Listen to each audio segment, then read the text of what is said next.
Pupunta naman ako sa lungga ng mga ibon. Parang longan yun ah.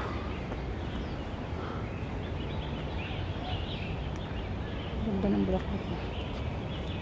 Orange na orange. Grabe. Ganda.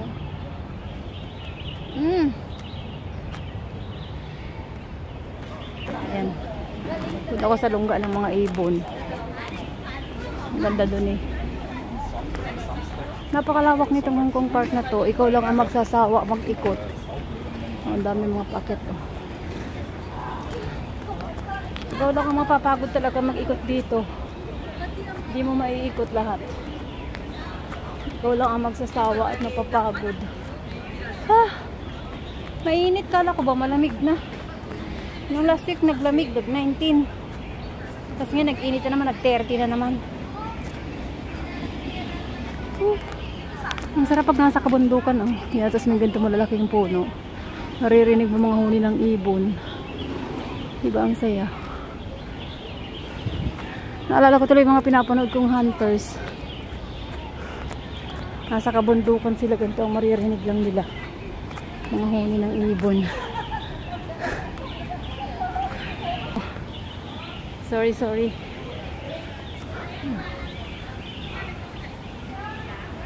Baliti yan. Do not feed or disturb.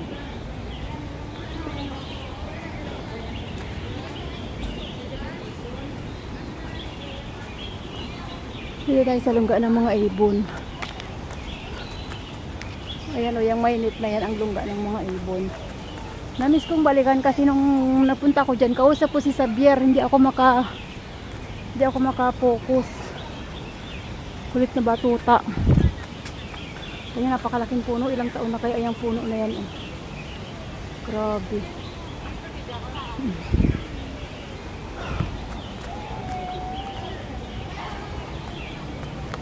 Iyak na baby. Yan ang mga ibon dito. Do not feed the bird.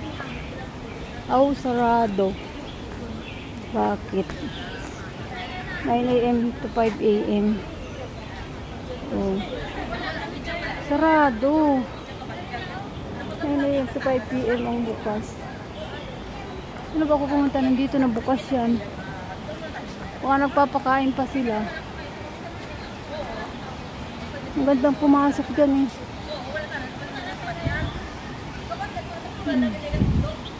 Sarado. Bakit kaya?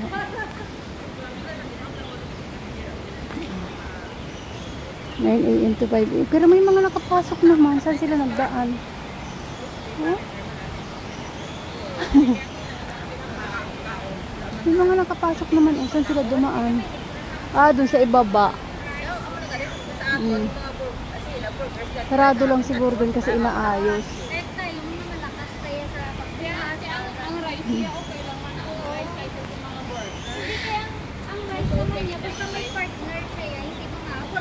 Wala din natin makita ang ibon.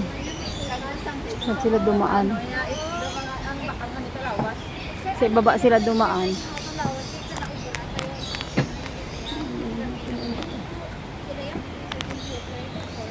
Ang dami na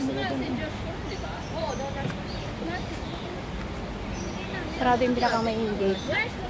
Dito yan sila dumaan sa baba. Dito. Ayan sila oh. Galing nila oh. Talagang binastusan nila, nilagyan nila ng screen oh, para di makalabas yung mga ibon. Pero kahit nandiyan sila sa loob, para lang din silang nasa kagubatan kasi may mga puno dyan. Kumbaga nilagyan lang nila ng net para di sila makalabas. Ingay ng mga ibon, diba?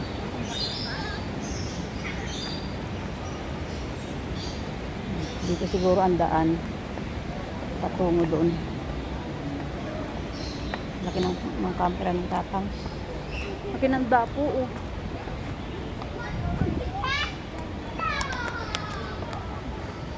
Ang init. Isa na ako. Dito ang daan sa exit. Dito ang pasukan sa exit.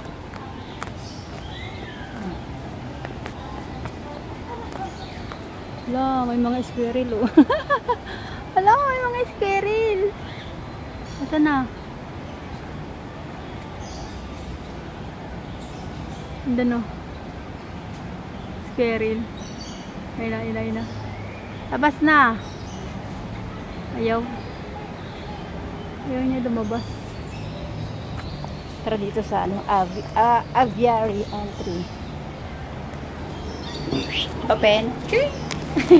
Thank you. Ay tao pala. Nabuang si Inday. Ayan oh, ayan ang bird. Puti. Lalakad, saan ka pupunta? Hindi ka dali. Ka dito dali. Dapat ka dito sa kamay ko. Bilis. Bilis. Halika dito dali. Oo, halika dali. Dali. Dito ka dapat ka sa kamay ko. Dali.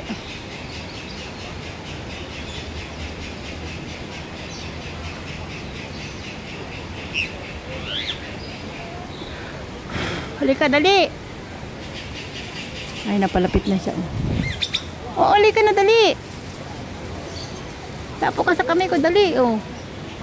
Halika dali. Asa na? Halika dali. Oh, yun na, palapit na. Halika dali. Tapo ka dito, dali. Mapadapo mo nga yan, himalain, day. Halika dali. Dapo ka. Bird. Bird. Nasagot. Bird. Dito. Bird. Ay, yung squirrel. Bird. Kinausap ang ibon eh. Bird, dali ka dali. Bird. Bird. Dali ka dali. Bird. Ay, naroon na, lumayo na. Ikaw ba naman kinausap ang ibon? Tapos may squirrel dun eh.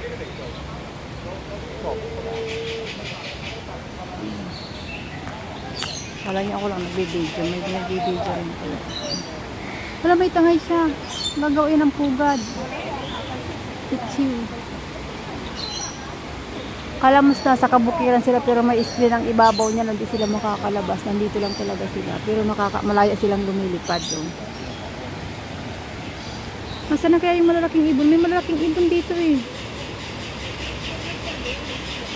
Ayun oh, ayun. Nanginginain oh.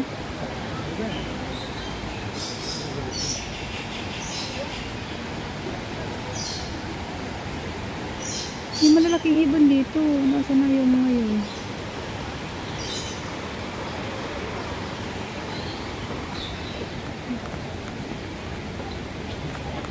Ang init maglakad ng energy.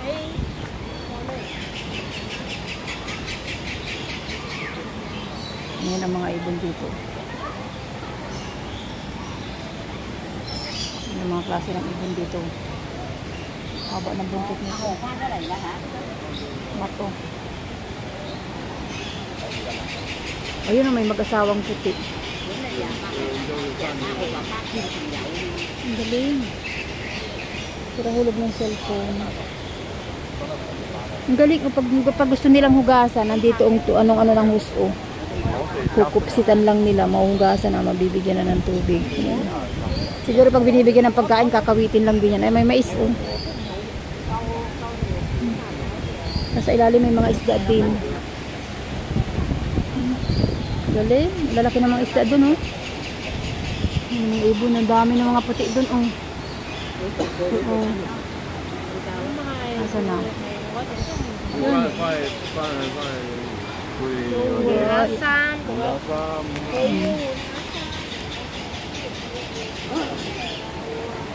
Hingay, ang galing, nakakatawa. Wala yung malalaki, kasi yung malalaki. Nangaw din dito. Ang cute oh. Ay, lumipad na. Nangaw oh.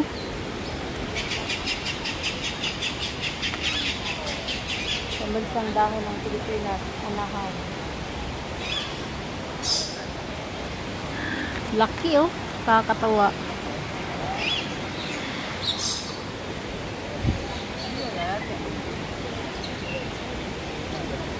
Yun, malaki oh. Ayan oh, laki oh.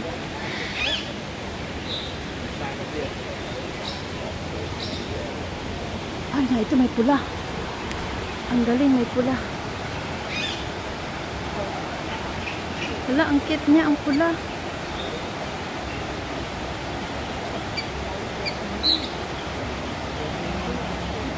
Ang galing, kulay pula.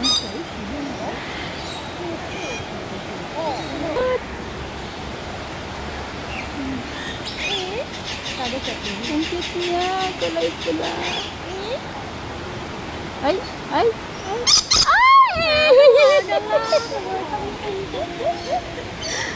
Muntik dumako sa ulo ko. Naghangin.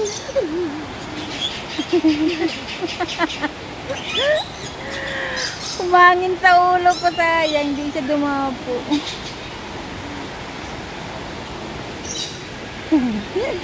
Dalawa kasi yung hawak kong cellphone. Hindi ko siya makunan. Baka mahulog yung isa kong cellphone. Lumipad sa may ulo ko talaga. Ito pa, may nagmamagaling oh.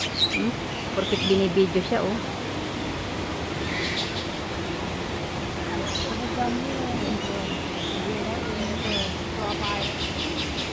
Ulit.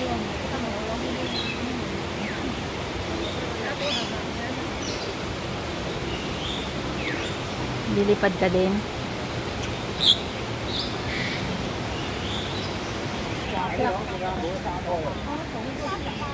Ayan, maganda dito, di ba? Oh. Tapos ang ilalim. Ang ingay ng mga ibon.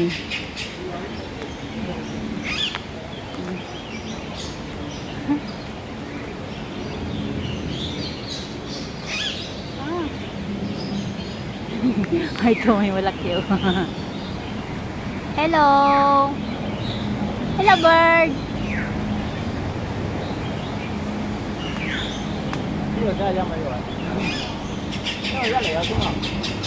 Ang ingay nila. Ano yung tinututukan nila dito?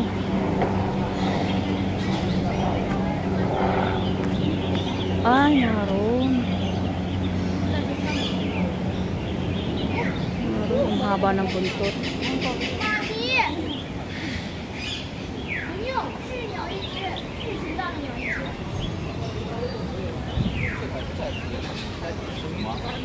我是开的是机械，因为机械有可以开电子，电子的。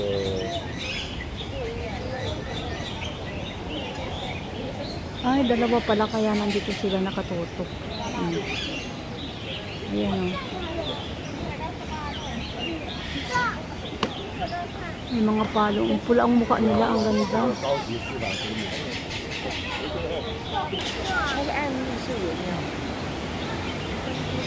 Ang mga tao nasa taas din. Nasa hanging bridge din ang mga tao. Mataas pa kami sa puno eh. Oh.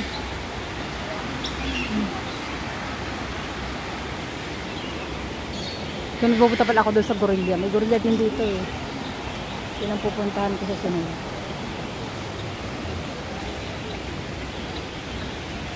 Ay na, ito may malaki eh.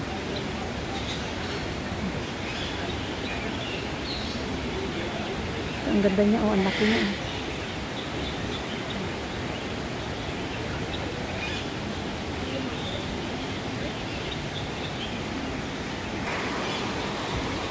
Para naman itong ano, gumihan.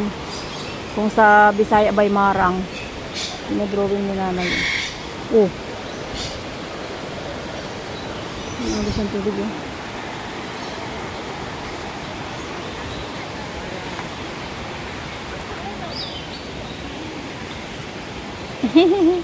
Ang cute.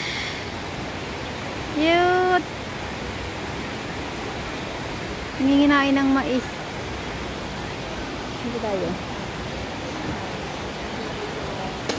Yan ang mga pagkain pala nila dito, mais. Minsan saging. Healthy foods din sila. Wala na, dati may magagandang ibon dito, ang lalaki. Ayun, wala na. Ayan sila, mga natutulog pala dyan, o tahimik, o. Ang dami. Galing.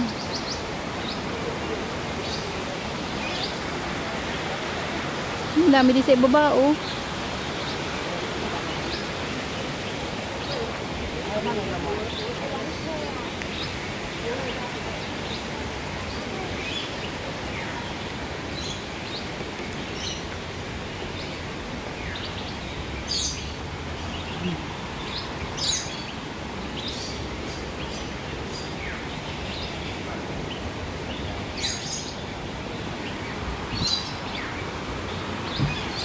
Yung mga puti.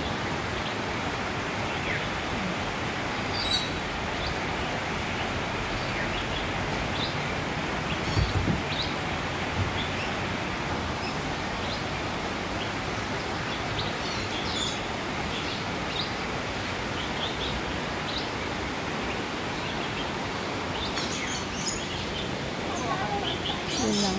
Andun na, dito na naman yung mga pulang ibon. Ay, kalbo pa, baby pa yun. O, kalbo pa. Ay! Laging lumilipad sa may tapat ko. Ano ba ito mga to? Kaya ang ingay to. Kanina sa may ulunan ko. Wala na tuloy. Ayan, may nagkikising. Ay!